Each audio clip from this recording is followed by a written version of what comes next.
watching my mother suffering, sleeping without blankets, sleeping without eating. That's what caused me to go out there on the street to look for money so that I can give my mom something to eat. I can buy medicine for my mom. The thing which used to make her sleep very well, it's about sniffing sticker. When you sniff, there's no problem, you cannot feel anything. You sleep without blanket when sleeping, and somebody can beat you, nothing can happen, you can't hear anything. You can't feel anything when you are high.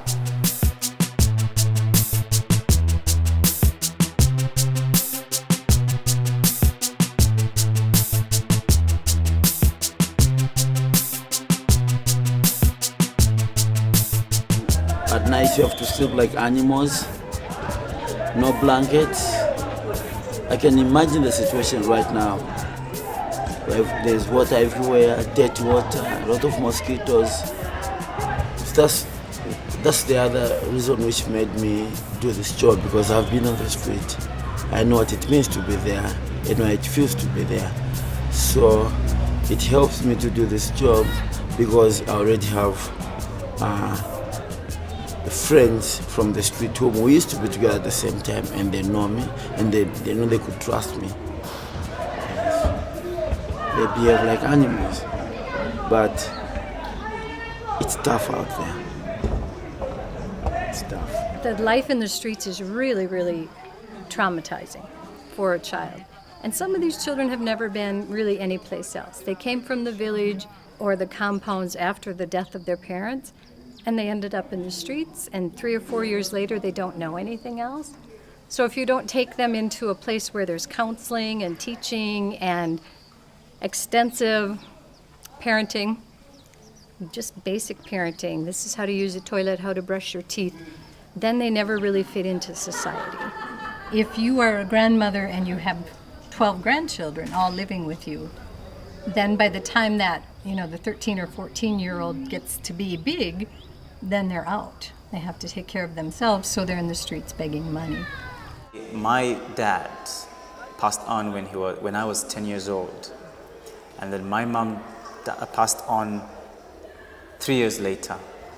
Most of the orphans are as a result of HIV, which has taken away their parents.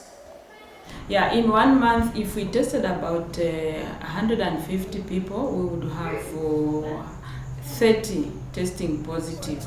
See, when we go to town, what we see when we encounter a homeless child, we encounter a guy who is dirty, in torn clothes, who is high on drugs, who uses bad language, who can steal from you if he gets opportunity, who might be aggressive.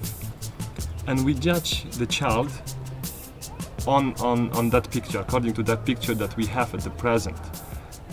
And I think the whole problem is that not many of us make a mental switch, to ask yourself a question: what caused the child to become a person like that? No food.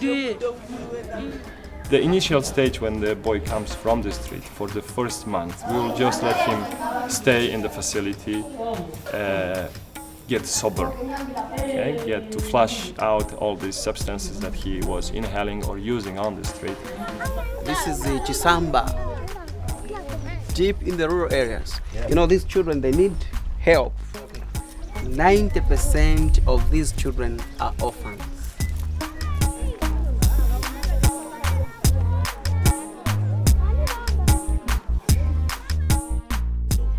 You find even reporting to school is another problem.